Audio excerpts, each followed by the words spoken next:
Welcome to this video on the Conquest of Canaan.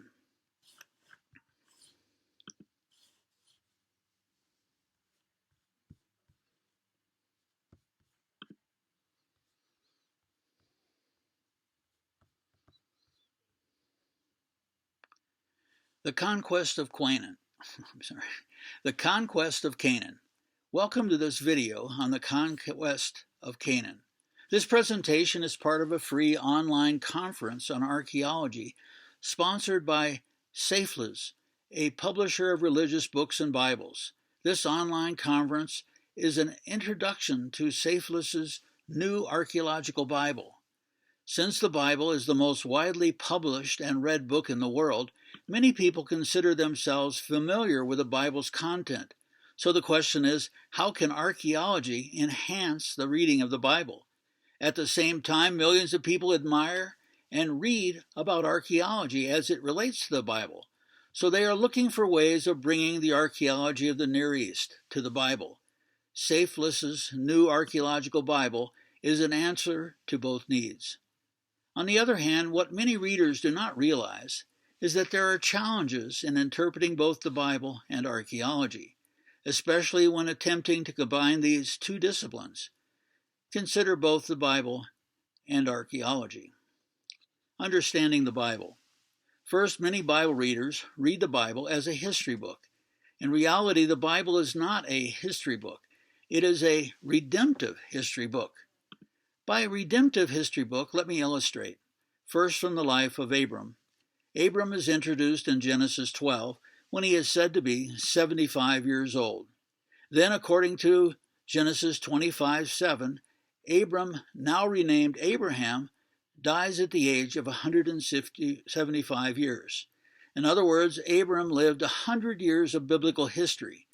This biblical history is contained within 14 chapters of the Bible, which for the average reader can be read in about an hour. Here's a serious but often unconsidered question. In those 14 chapters, or 1 hour of reading, was any story or event left out of Abraham's life?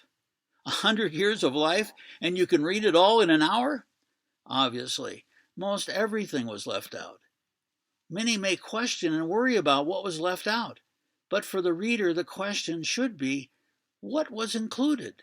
Included is what the writer was telling us about the relationship of God and Abraham, that is to say, redemptive history. The same consideration needs to be kept in mind about the entire Old Testament, because every book in the Old Testament is a redemptive history book. What makes them redemptive history books is that they were written with the purpose of revealing God, not for the purpose of recording historical events from the point of view of a secular historian or even a modern person.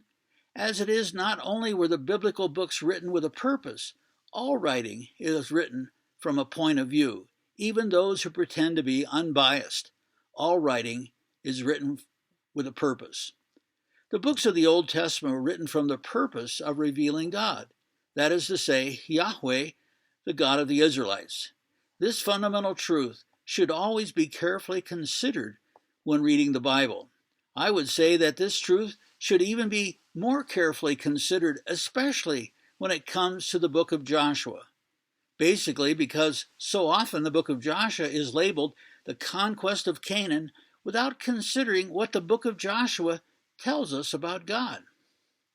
By reading the patriarchal stories, we can see that their setting is in a transhumant, or as it might be called, a semi-nomadic setting. That is a unique sphere or background for most of those reading the text. Its unique setting is to our advantage because the less we assume about the biblical background and settings, the safer we are from reading into details that may or may not be relevant to its redemptive stories.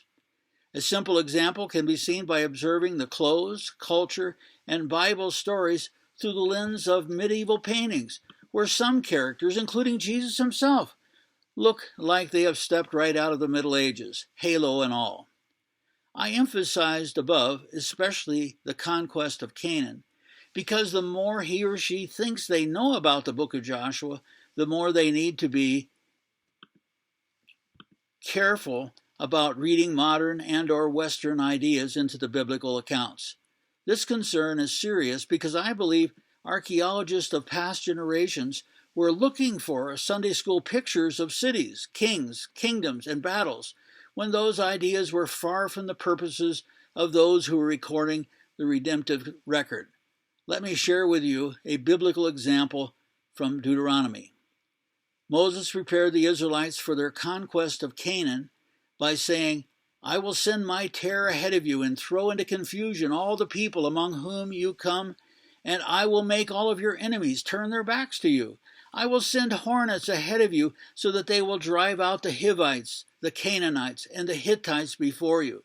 I will not drive them out before you in a single year, that the land may not become desolate and the beasts of the field become too numerous for you. I will drive them out before you little by little, until you become fruitful and take possession of the land."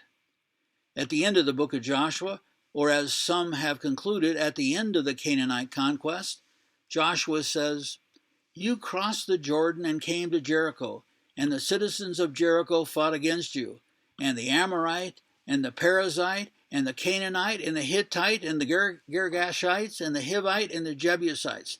Thus I gave them into your hand. Then I sent the hornet before you to drive out the 2 kings of the Amorites from before you, but not by your sword or bow. I gave them in a land on which you had not labored, and cities which you had not built, and you have lived in them. You are eating of vineyards and olive groves which you did not plant. Now therefore fear the Lord, and serve him in sincerity and truth, and put away the gods which your fathers served beyond the river and in Egypt, and serve the Lord. If it is disagreeable in your sight to serve the Lord, choose for yourself today whom you will serve, whether the gods which your fathers served, which were beyond the river, or the gods of the Amorites, in whose land you are living. But as for me and my house, we will serve the Lord." The people answered and said, "Far be it from us that we should forsake the Lord to serve other gods. For the Lord our God is he who brought us and our fathers up out of the land of Egypt, from the house of bondage, and who did these great signs in our sight, and preserved us through all the way in which we went, and among all the people through whose midst we passed. The Lord drove out from before us all the peoples, even the Amorites, who lived in the land.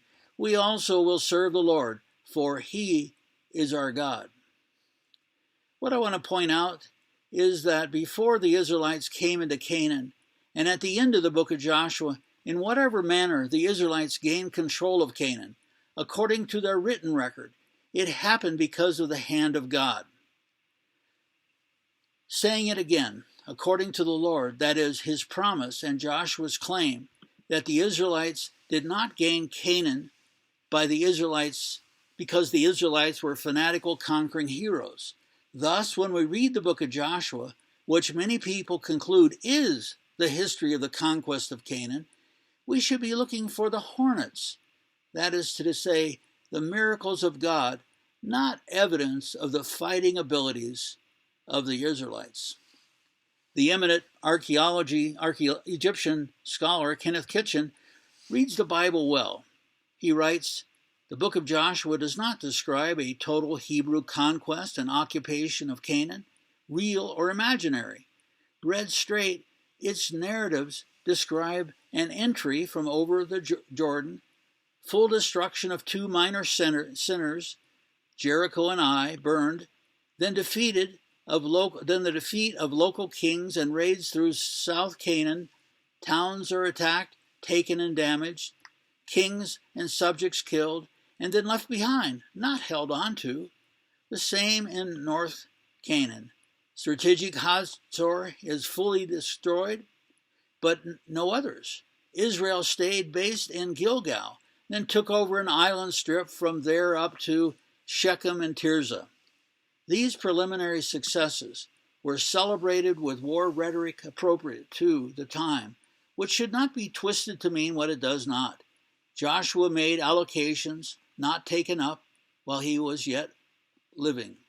Contrast Joshua 23:4, nations I defeated, but not occupied, with Joshua 23:5, Yahweh will expel them, you will possess in the future them.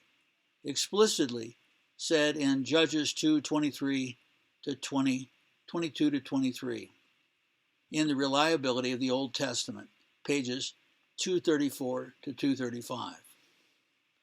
Before we look at some specifics about the book of Joshua, let's talk about archaeology. Understanding archaeology. Some people mistakenly consider archaeology to be an independent and or unbiased record of the ancient past. In truth, archaeology is an accidental collection of accidental finds by which the finders make educated but biased guesses about what their discoveries mean. For example, scholars of the past have concluded that Moses could not have written the Pentateuch because people did not know how to write in Moses' day.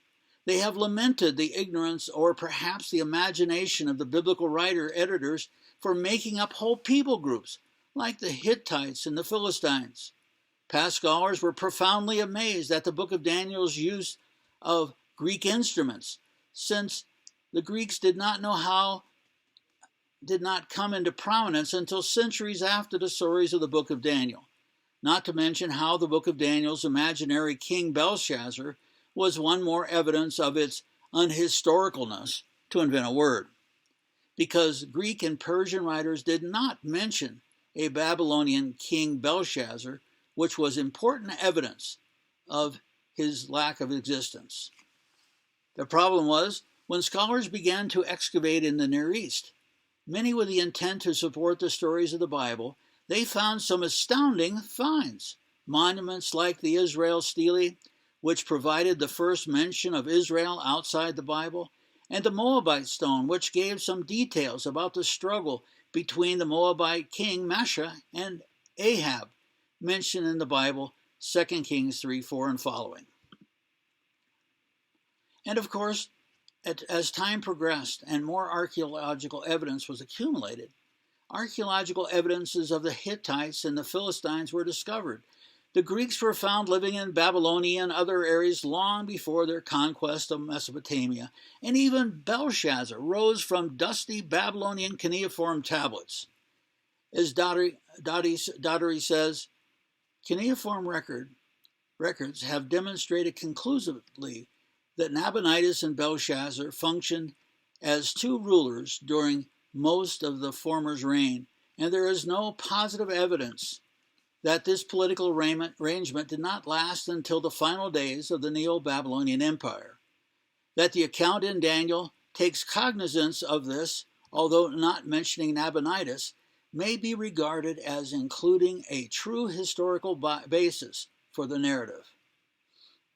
The point is, archaeology can say nothing reliable about what it hasn't found, because by definition, finding nothing is nothing, no matter how some archaeologists want to continue to conjure their nothing into something.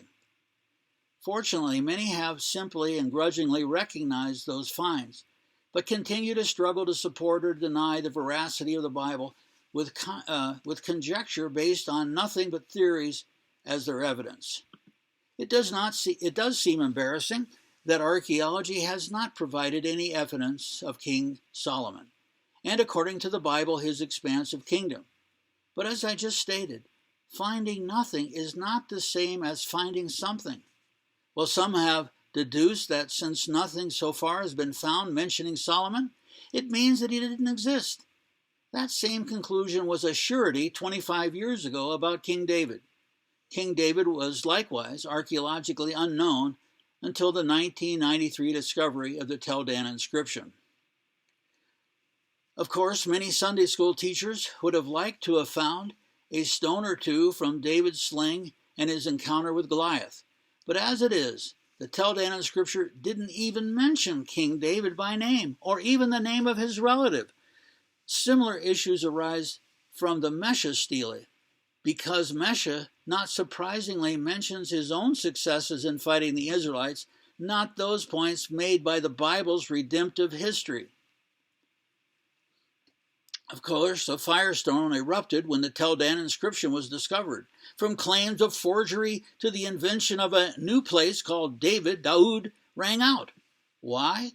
Because one result of latching on to non-evidence and assuming that what has not been found is evidence, then creating a theory based on that non-evidence is the necessity of continuing to support that non-evidence, no matter what. The firestorm I mentioned was initiated by those who had already concluded that the previous lack of written evidence outside the biblical stories by or about David was evidence that he didn't exist. Still, the Tel Dan inscription only reference the dynasty of David and a previously unknown battle of a non-named Aramaean king, who boasted how he defeated several thousand Israelite and Judahite horsemen before personally killing both of his royal opponents, who are not named. Also not named. Such is the arbitrary, accidental nature of archaeological evidence. You find what you find, and archaeologists should not base theories on what they haven't found. Since 1993, other references to the dynasty of David have been discovered. We would have expected that the discovery of the Tel Dan inscription, the historical evidences of the Hittites and the Philistines, and even Belshazzar would have sealed the fate of claiming that finding nothing or non-evidence is important evidence. Sadly, many scholars continue to develop theories on what has not been found, as though finding nothing is the same as finding something. Archaeology and the Book of Joshua. There are two reasons why I've provided such a long introduction to the conquest of Canaan. First, it seems to me that many Bible students do not understand the nature of the Bible as a redemptive history book, and neither do they understand that archaeology is a mute collection of what has been accidentally found, and both set of evidences must be interpreted and somehow be joined to create a blended story. The way the book of Joshua is read by many is that the Israelites came as a mighty army who flattened all cities and killed all people. Critics of the Bible relish and support this interpretation because they can judge the ethics of Yahweh, the God of the Israelites, as being remiss, and compare and contrast the book of Joshua's story with the book of Judges as some say more realistic interpretation. What is seldom found are those who try to explain how Joshua's description fit the accepted paradigm of military conquest. Kudos to Kitchen mentioned above. Let me read again some of what the Israelite leader Joshua said to the participants of the conquest. You crossed the Jordan and came to Jericho, and the citizens of Jericho fought against you, and the Amorite, and the Perizzite, and the Canaanite, and the Hittite, and the Girgashite, and the Hivite, and the Jebusite. Thus I gave them into your hand. Then I sent the hornet before you, and it drove out the two kings of the Amorites from before you, but not by sword or your bow. I gave you a land on which you had not labored, and cities which you had not built, and you have lived in them, and you are eating of the vineyards and olive groves which you did not plant. But the Israelites take Canaan by their military. So the question is, did the Israelites take Canaan by their military might, or did their God Yahweh give the land to them? In other words, which is correct? The conquest Joshua claims in God's name. Then I sent the hornet before you, and it drove out the two kings of the Amorites from before you, but not by your sword or your bow. I gave you a land on which you had not labored, and cities which you had not built, and you have lived in them. Your eating of the vineyard and the olive groves, which you did not plant. Again, according to Joshua, who conquered the land of, according to Joshua, who conquered the land of Canaan, the Israelites or Yahweh? Until the biblical reader answers that question, it is difficult to understand the Canaanite conquest. I have opted to accept the biblical description as reliable because Joshua and his compatriots were the only ones who were there to take notes.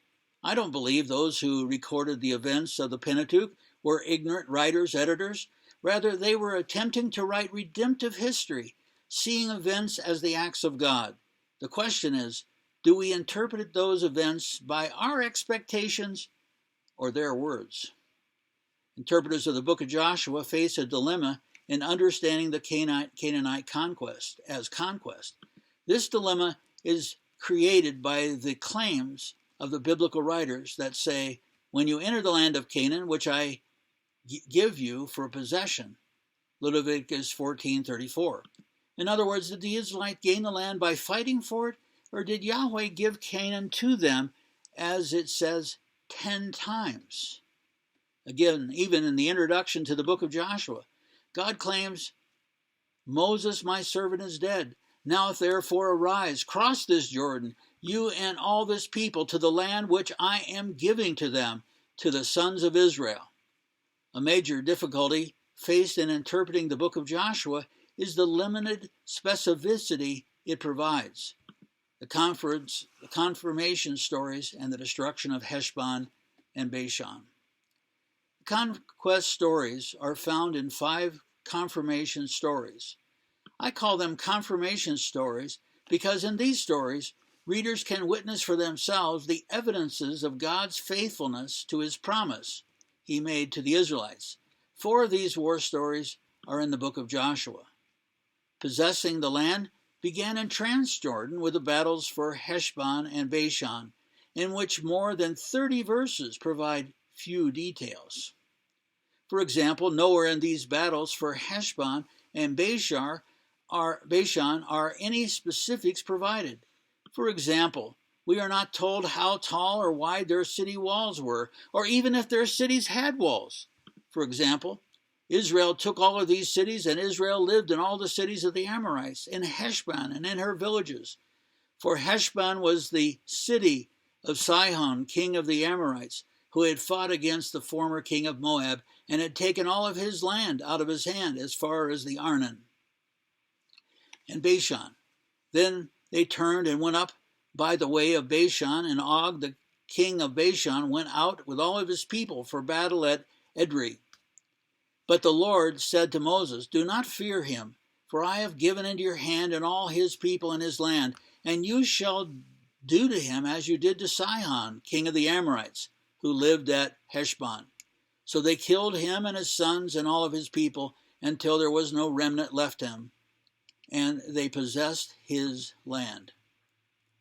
In Deuteronomy, but Sihon, king of Heshbon, was not willing for us to pass through his land, for the Lord your God hardened his spirit and made his heart obstinate, in order to deliver him into your hand as he is today. The Lord said to me, see, I've begun to deliver Sihon and his land over to you. Begin to occupy, that you may possess his land. Then Sihon with all of his people came out to meet us in battle at Jahaz. The Lord our God delivered him over to us, and we defeated him with his son and all of his people. So we captured all of his cities at that time, utterly destroyed the men, women, and the children of every city. We left no survivor. Jericho and its walls. Of course, Jericho is famous for its walls, which are mentioned 4 times in its story. So the biblical writers are clear that the city of Jericho had walls. But based on the biblical text, what can we say about those walls except that Yahweh caused them to fall flat? Joshua 6:24 also specifies that the city of Jericho was burned.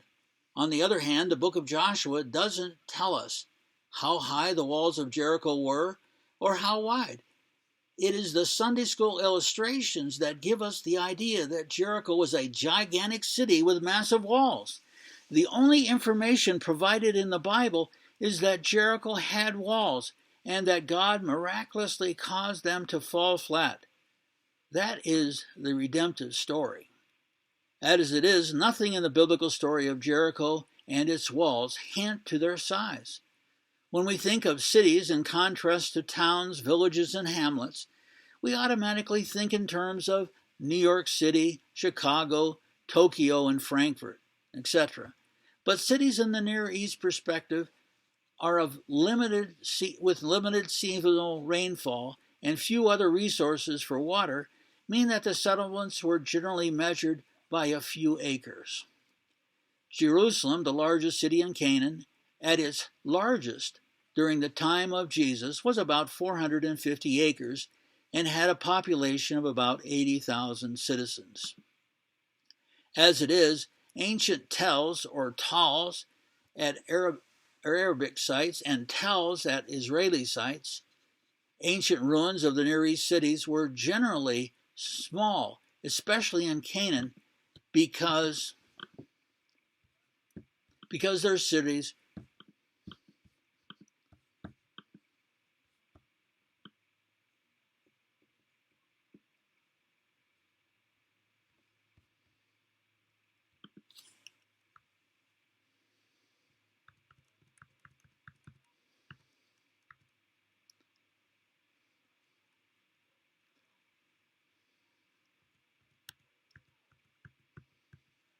when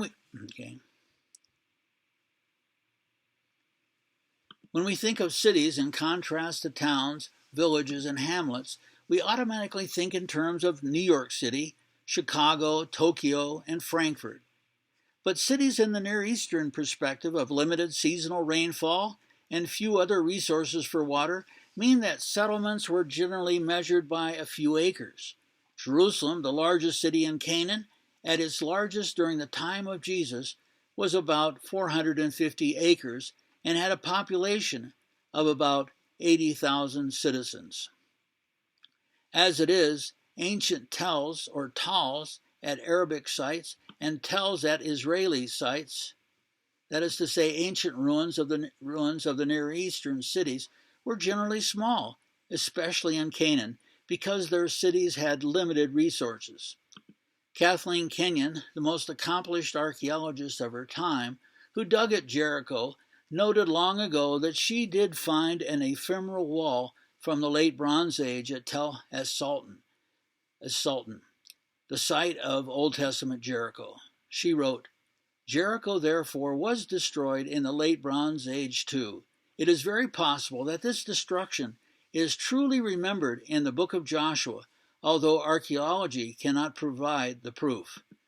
The New Encyclopedia of Archaeological Excavation.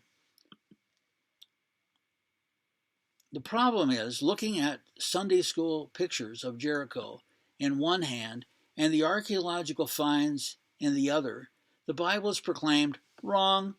To say it again, the issue of size is an artificial issue, since the book of Joshua says nothing about the size of Jericho's walls or the size of any city mentioned in the book of Joshua. The most curious and unsolved problem with archaeology is its lack of predictability. When my teammates and I plotted the strategy for excavating Tal Jalul, we laid a series of squares across some stones that were sure to be a wall. After 2 meters of excavation, no walls were discovered near that surface. One of the reasons we excavated at Jalul were the few surface LBA, Late Bronze Age sherds. Late Bronze Age was the time of the book of Joshua. Almost no clearly Late Bronze Age materials were ever discovered at Tel Jalul. While many have worried over this issue from a biblical perspective, archaeologists and historians who investigate material finds in Asia Minor have had similar issues at their Greek and Roman excavations at Troy. Similarly, scholars there are divided as to the historicity of Homer, Troy, and the Iliad. It may take a few more centuries to conclude that archaeology is great at describing what it has uncovered, but it is impossible to predict what it will find, and it is an unreliable judge of the veracity of written records. AI, the ruins. The next major battle after Jericho was Ai, Joshua 8. I have always found the discussions about Israelite taking Ai curious at best. For one thing, the name Ai means ruins, and the accepted location of Ai is at Etel, which also means the ruins. Think of going with a realtor to see a house, and on your way, he mentions that this house is in the ruins. What would you expect? What would you expect to see when you got there? Fancy houses, beautiful yards, and an impressive neighborhood? Many interpreters have assumed that since Ai has a city gate, Joshua 8:29, it also had massive walls. But would the taking of Ai be any less truthful if the inhabitants of Ai were living among the ruins of a previous city, and once the inhabitants were killed, Ai was burned, and the old gate was blocked, and that final settlement became a heap unto this day? Anyone who answers yes is more excited about Sunday school pictures than the text of the Bible. The Gibeonites saw the handwriting on the wall and deviously sued the Israelites for peace, which led to the Israelites' southern military campaign. Joshua 10 and the southern military campaign. In Joshua 10, 5 Amorite kings gathered to punish the Gibeonites for making a treaty with the Israelites. The Gibeonites sought help from the Israelites at Gilgal, since the Israelites had not begun to settle, but continued to live in Gilgal. Thus the Gibeonites sent their ambassadors to Joshua at Gilgal. After marching all night, the Israelites arrived and attacked the Amorites. The Lord confounded the Amorites before Israel, and he slew them with a great slaughter at Gibeon. And the Amorites fled from before the Israelites. Finally, the Lord threw large stones from heaven on them as far as Azekah, and they died, and there were more who died from the hailstones than those who died from the sons of Israel killed with the sword. Note to whom the credit is given for the success of this battle: the Lord. Another interesting part of this story is the 5 Amorite kings who ran and hid themselves in a cave. Their actions remind me of how Jeremiah describes the reaction of those in cities and armies when attacked. At the sounding of the horsemen and the bowmen, every city flees. They go into the thickets and climb among the rocks. Every city is forsaken, and no man dwells in them. Jeremiah 4:29. No doubt, every Amorite who was caught was killed. But those 5 kings who hid in the cave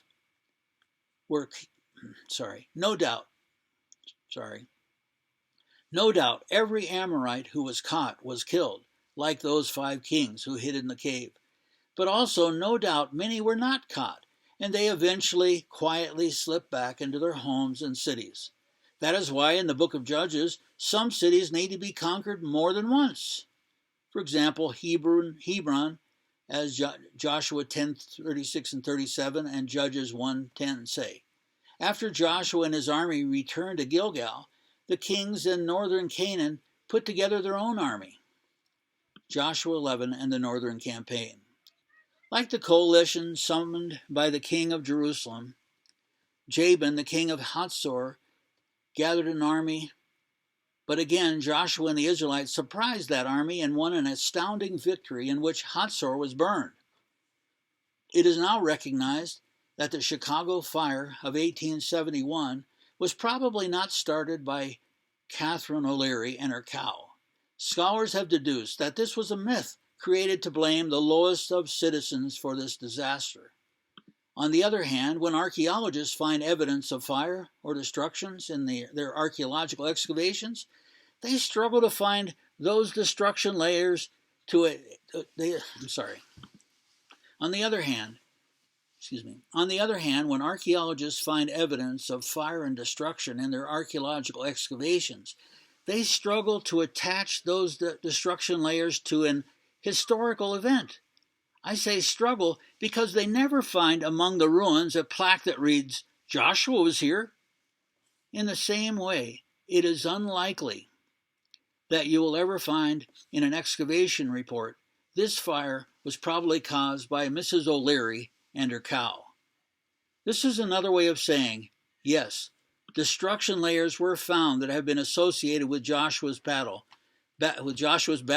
and the burning of Hatzor, but the archaeological finds can never prove that event should be connected to Joshua. As I said earlier in this video, archaeological finds are mute. It is the archaeologists, theologians, and historians who give them a voice, and those voices are dependent on the prejudices and presuppositions of the interpreters.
I didn't give you an easy one, but this is probably easy. Have you used Photo Booth very much?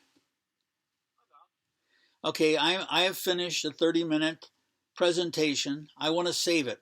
I look at the top left corner where it says File, and it doesn't say Save.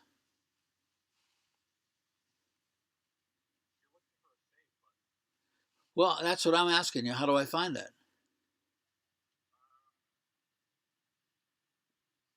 There is the choice of exporting.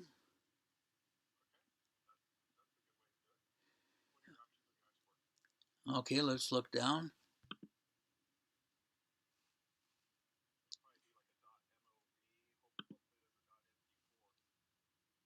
Well, nothing comes. I can see all of the things are beige. I mean, none of them are bright where I can actually click on them.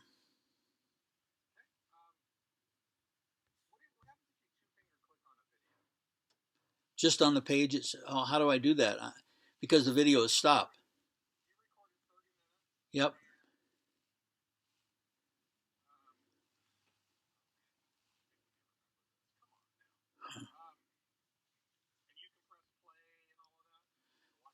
Well, the only reason the thing is, when I look at my wonderful self in the view, I can still see myself.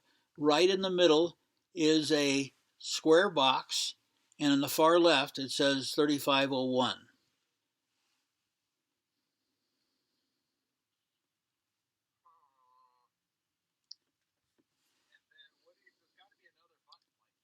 What if I right click on it? Would that help? Let's try that. Oh, what happened was it started recording again. I don't want that to happen.